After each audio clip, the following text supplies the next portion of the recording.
Welcome to the Humans Under Grace Bible Study Podcast. We're getting ready to have an old-fashioned line-on-line, precept-on-precept study of God's Word to search out those deeper truths and gain a greater understanding of the Bible. We would love for you to join us today as we dig in and learn what it is God would truly have us to know from His letter that He wrote to us.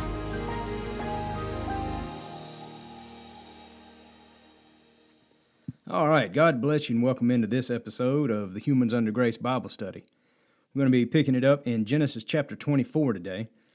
You might remember in Genesis 23 that Sarah died, and naturally Abraham was very heartbroken over this, and he went down and he talked to Ephron, and he bought this cave from him in Machpelah.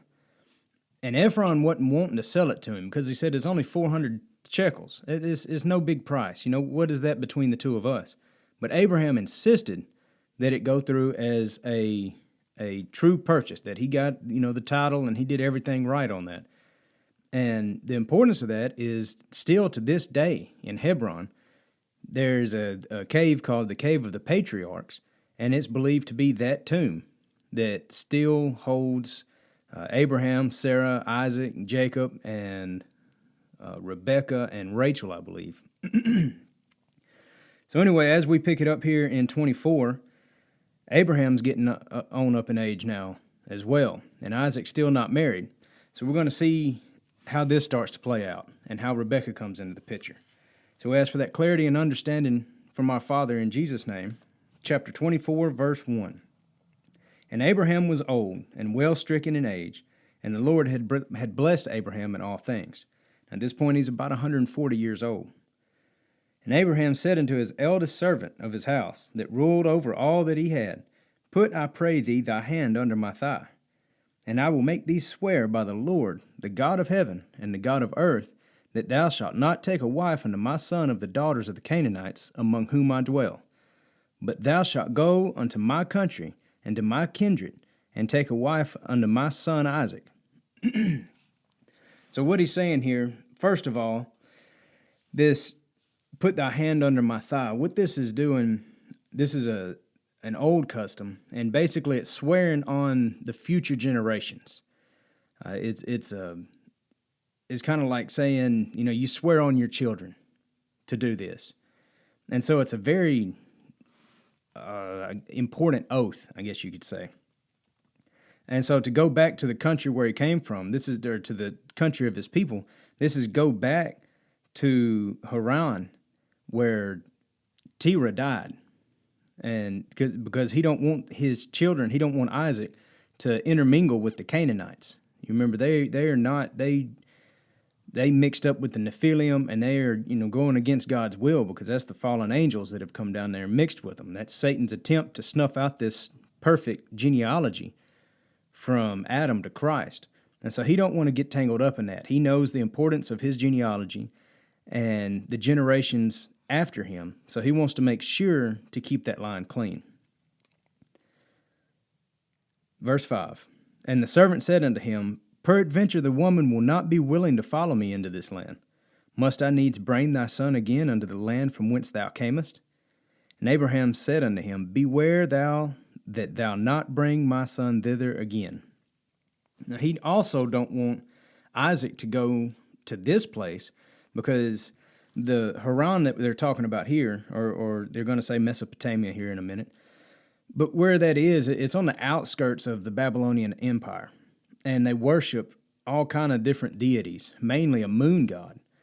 And so he don't want he don't want Isaac to get up there and start drawing the customs of these people. He wants to be sure that he's setting a good example and stays true to God, and therefore continuing to bring the blessings of this genealogy that God promised would bless the entire world one day, and through Christ he did.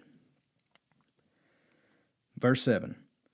The Lord God of heaven, which took me from my father's house and from the land of my kindred, and which spake unto me, and that sware unto me, saying, Unto thy seed will I give this land. We shall send his angel before thee, and thou shalt take a wife unto my son from thence. So he's saying right here, I have faith in God.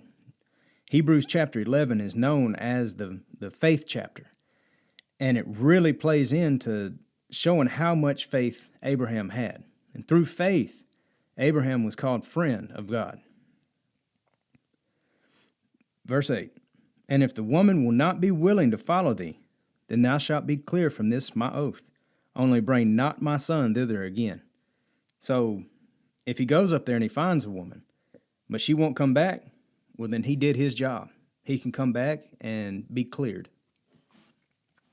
Verse 9, and the servant put his hand under the thigh of Abraham, his master, and sware to him concerning that matter. So he took this oath. And the servant took 10 camels of the camels of his master and departed, for all the goods of his master were in his hand. And he arose and went to Mesopotamia, unto the city of Nahor. And remember, Nahor is Abraham's brother. And he made his camels to kneel down without the city by a well of water, at the time of the evening, even the time that women go out to draw water. And he said, O Lord, God of my master Abraham, I pray thee, send me good speed this day, and show kindness unto my master Abraham. Behold, I stand here by the well of water, and the daughters of the men of the city come out to draw water. And let it come to pass that the damsel to whom I shall say, Let down thy pitcher, I pray thee, that I may drink, and she shall say, Drink, and I will give the camels drink also. Let the same be she that thou hast appointed for thy servant Isaac, and thereby shall I know that thou hast showed kindness unto my master. What this is showing here is that Abraham has extremely strong faith, great faith. And that faith has obviously rubbed off on this servant, because this servant has great faith as well. And he's showing that by saying, obviously you've appointed a woman here. Now, if you will, just do this. That way I know which woman I need to be taken back to Isaac. 15.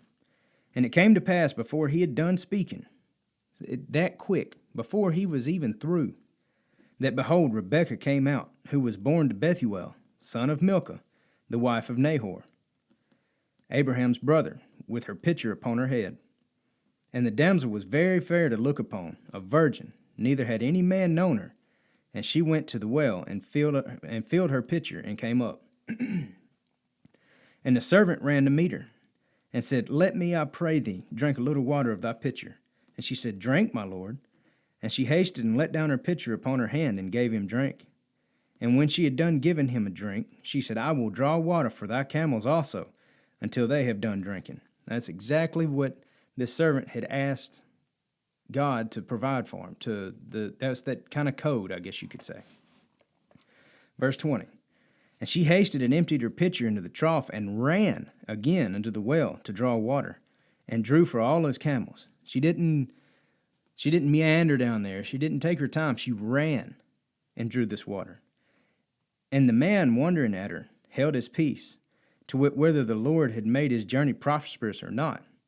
Now, she said exactly what he had asked God to put basically the words in her mouth. So, I'm not exactly sure why it's prosperous or not. Obviously, this is the one. And it came to pass, as the camels had done drinking, that the man took a golden earring of 1/2 shekel weight, and 2 bracelets for her hands of 10 shekels weight of gold, and said, Whose daughter art thou? Tell me, I pray thee, is there room in thy father's house for us to lodge in? She said, I am the daughter of Bethuel, the son of Milcah, which she bare unto Nahor. Now, he's going to know Abraham's family, and he's going to know that Nahor is Abraham's brother, so he's right here. He's right in the right genealogy to be able to bring her back. She said, Moreover unto him, we have both straw and provender enough, and room to lodge in. And the man bowed down his head and worshipped the Lord. His prayer had been answered. And now at this point, all that's left is to bring her back, as long as she'll go. And he said, Blessed be the Lord God of my master Abraham, who have not left destitute my master of his mercy and his truth.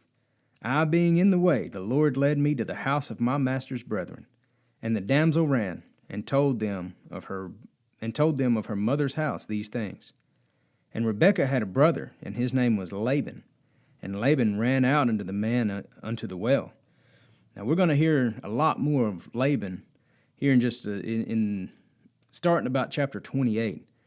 He's the one that kind of gave Jacob the runaround, and we'll get to kind of know his character a little better. Verse 30. And it came to pass when he saw the earring and the bracelets upon his sister's hands, and when he had heard the words of Rebekah his sister, saying, Thus spake the man unto me, that he came unto the man, and behold, he stood by the camels at the wall. And he saw that gold, he saw those shiny things. Well, he was interested. He was down there real quick. He wanted to go meet this guy that brought all these gifts. And he said, Come in, thou blessed of the Lord, wherefore standest thou without? For I have prepared the house and room for the camels. So see, he did all this. Here he is. He saw that earring, that bracelet, and here he goes. He's fixing to treat this dude real nice. He's going to get on his good side. And the man came into the house, and he ungirded his camels, and gave straw and provender for the camels, and water to wash his feet, and the men's feet that were with him. And there was set meat before him to eat. But he said, I will not eat until I have told mine errand. And he said, Speak on.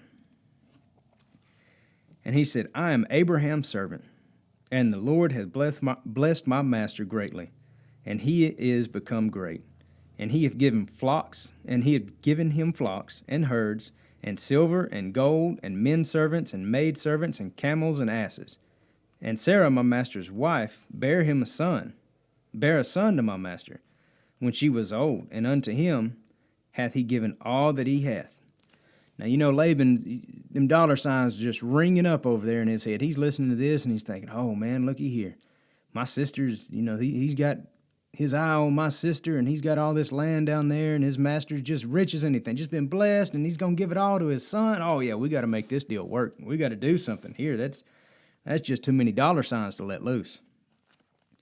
And my master made me swear, saying, Thou shalt not take a wife to my son of the daughters of the Canaanites, in whose land I dwell. But thou shalt go unto my father's house and to my kindred, and take a wife upon my son, or unto my son. And I said to my master, Peradventure the woman will not follow me. And he said unto me, The Lord before whom I walk will send his angel with thee, and prosper thy way. And thou shalt take a wife from my son of my kindred, and of my father's house. Then shalt thou be clear from this my oath, when thou comest to my kindred, and if they give not thee one, thou shalt be clear from my oath. And I came this day unto the well, and said, O Lord of my master Abraham, if now thou do prosper my way which I go, behold, I stand at the well of water. And it shall come to pass that when the virgin cometh forth to draw water, and I say to her, Give me, I pray thee, a little water of thy pitcher to drink, and say to me, Both drink thou, and I will also draw for thy camels. Let the same be the woman who the Lord hath appointed out of my master's son.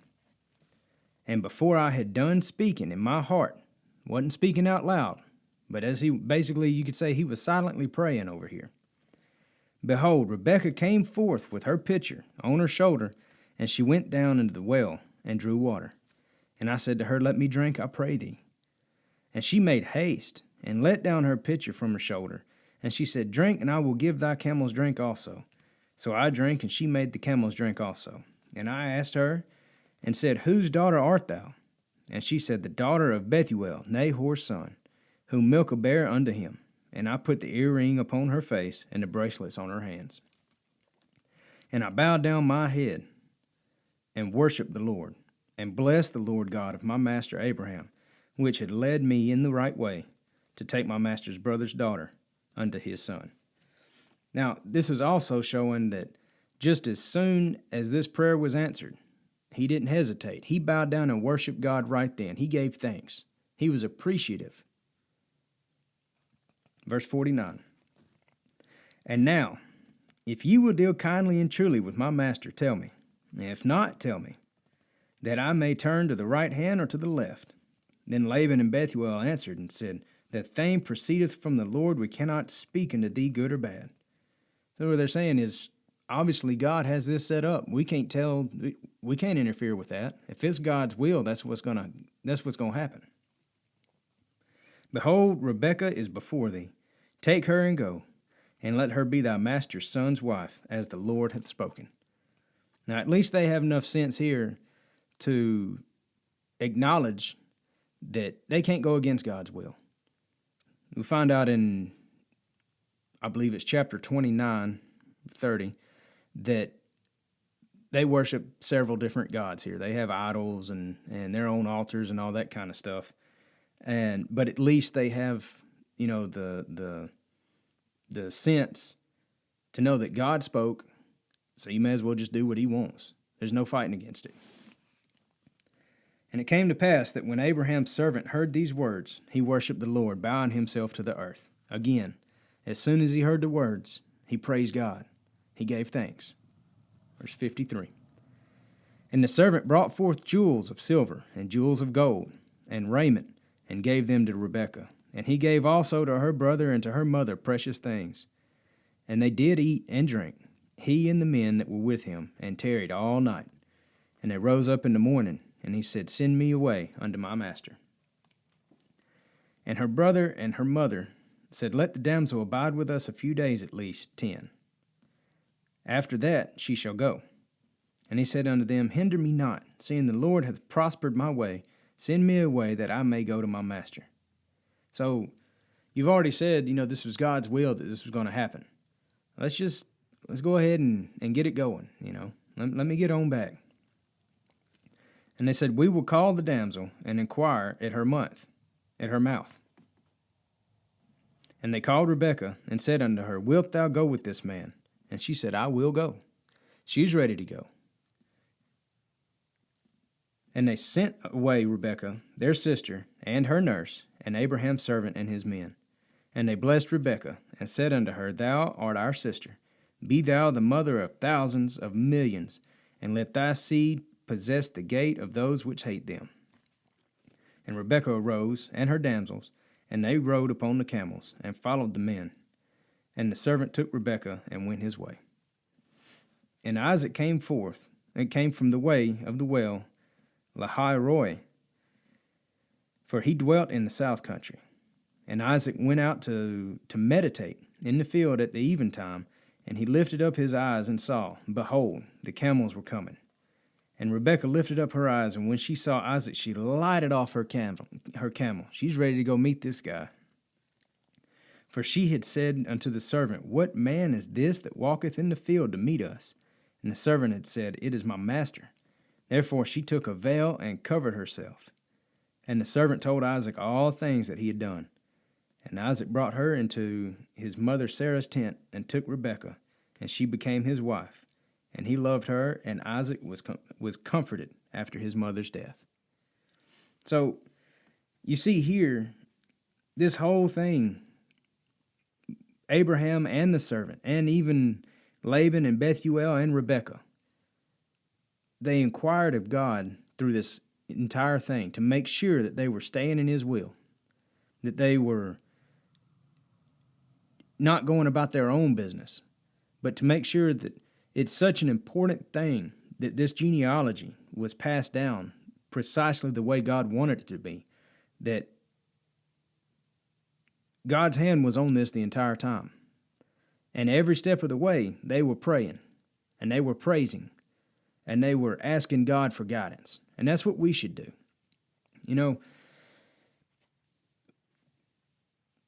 A lot of times people wonder, I wonder, the way the world is today, it's getting worse and worse, and I wonder if the human race is doing, what they're supposed to be doing. Well, the best we can do is pray to stay in God's will, that he will lead us, guide us, direct us, that he will put our feet on the path that he would have us to choose to go down. And, you can't, that is such a great example with this servant in how to do that. He guided him every step of the way. Chapter 25, verse 1. Then again Abraham took a wife, and her name was Keturah. And she bare him Zimram, and Joksham, and Medan, and Median, and Ishbak, and Shua. So these names are going to become important, especially whenever you get to talking about the Midianites and the Medianites later in Exodus and such. That's one reason that. So at one point, Moses is leaving. They're wandering in the wilderness, and they come across the land of the Midianites. And Moses asked them, "Hey, can we go through?" And they said, "No, you need to go around." And they got a little mad about that. They didn't want to have to do that. But God told them, "Hey, that's your brethren. That's your kinfolks. They all came out of Abraham. So just ease on about your business. There's no need for a family scuffle out here." Verse 3, "And Joksan begat Sheba and Dedan. And the sons of Dedan were Ashurim and Letushim and Leumim. And the sons of Midian were Ephah and Epher and Hanoch and Abidah and Eldah. All these were the children of Keturah. And Abraham gave all that he had unto Isaac. But unto the sons of the concubines, which Abraham had, Abraham gave gifts, and sent them away from Isaac his son, while he yet lived eastward, unto the east country." So he didn't want them, Isaac was the one that this seed was promised through. And so Abraham didn't want to risk anything influencing Isaac out of the way of God's will. Verse 7, "And these are the days of the years of Abraham's life, which he lived, 160 years, 175 years. Then Abraham gave up the ghost, and died in a good old age, an old man and full of years. And he was gathered to his people, and his sons Isaac and Ishmael buried him in the cave in Machpelah, in the field of Ephron, the son of Zohar, the Hittite, which is before Mamre." And that's the same cave that we were talking about earlier, that is the cave of the patriarchs, is what it's known as today. And they have, it's a pretty neat looking deal. They made a spectacle out of it. You can look it up. Verse 10, "The field which Abraham purchased of the sons of Heth, there was Abraham buried, and Sarah his wife. And it came to pass after the death of Abraham, that God blessed his son Isaac, and Isaac dwelt by the well, Lahai Roi. Now these are the generations of Ishmael, Abraham's son, whom Hagar the Egyptian, Sarah's handmaid, bare unto Abraham." Now, there's some pretty neat parallels between Abraham and Ishmael. Verse 13, "And these are the names of the sons of Ishmael, by their names according to their generations. The firstborn of Ishmael was Nebajoth, and Kedar, and Adbeel, and Mibsam, and Mishma, and Duma, and Massa, and Hadar, and Tema, Jetar, Naphish, and Kedema. These are the sons of Ishmael, and these are their names, by their towns and by their castles, 12 princes, according to their nations." Well, now that's a coincidence there, because Isaac also had 12 children. They were the patriarchs of Israel. Jacob had 12 children, "And these are the years of the life of Ishmael, 137 years. And he gave up the ghost, and he died, and was gathered unto his people. And they dwelt from Havilah unto Shur, that is before Egypt, and thou goest towards Assyria, and he died in the presence of all his brethren. And these are the generations of Isaac, Abraham's son. Abraham begat Isaac, and Isaac was 40 years old when he took Rebekah to his wife, the daughter of Bethuel, the Syrian, of Padan Aram, the sister to Laban the Syrian." Now, just by them saying the Syrian, that don't mean that they were not Adamic people or kin to Abraham. Well, it just means that they lived in that region of Syria. So it's like, to be a citizen of the U.S. doesn't mean that you don't have ancestry from somewhere else. That's all that they're saying there, is that was the region they lived in. Verse 21, "And Isaac entreated the Lord for his wife, because she was barren. And the Lord was entreated of him, and Rebekah his wife conceived, and the children struggled together within her. And she said, If it be so, why am I thus? And she went to inquire of the Lord. So that she's having twins here, and apparently it's a pretty rough pregnancy.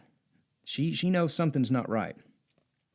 Verse 23, And the Lord said unto her, 2 nations are in thy womb, and 2 manners of people shall be separated from thy bowels, and the one shall be stronger than the other, and the elder shall serve the younger.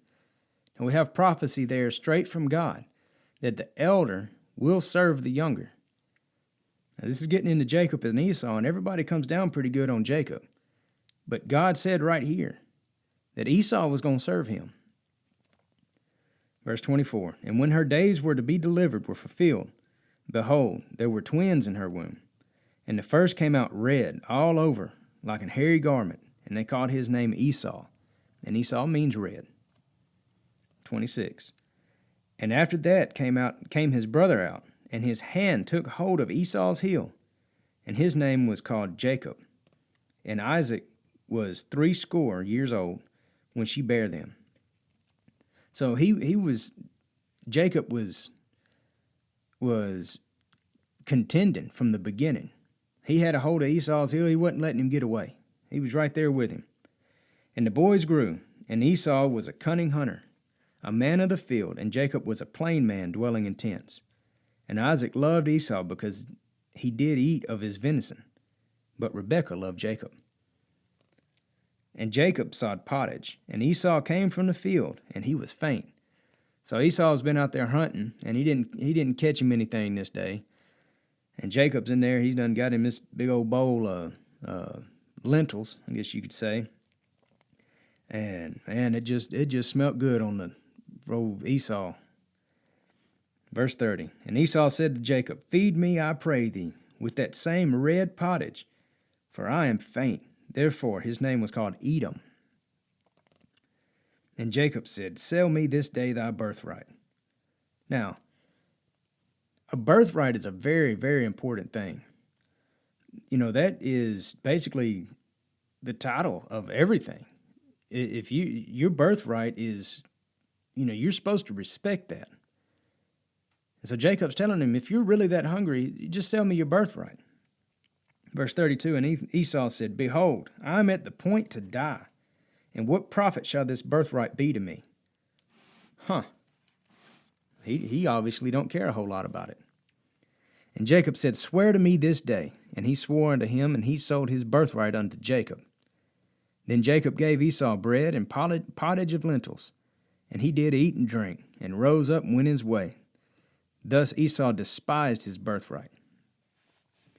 Now, a lot of people come down real bad on Jacob and Rebekah over what's going to happen, where a little subtlety, kind of little covert action happened, and obviously Isaac did not know about this covenant right here, this oath, this contract that they just went in. And so he was going to bless Esau with the birthright. And Esau was going to take it, even though he had just sold it to Jacob right here. Everybody comes down pretty hard on Jacob. Oh, he went in there and he tricked his dad, and he undercut his brother. No, he bought it outright. So he was in the right. And more than that, God promised Rebekah that Esau was going to serve Jacob. So we see it all unfolding right here. All right, well, we'll stop there for the day. We'll pick it back up in chapter 26. God bless y'all, and have a great day. Thank you for joining us today for this episode of the Humans Under Grace Bible Study Podcast. If you have any questions, you can go to our website at www.humansundergrace.com, and under the Contact Us page, submit your question. Also, you can write to us at Humans Under Grace, P.O. Box 1467, Tatum, Texas 75691. Thank you, and God bless you.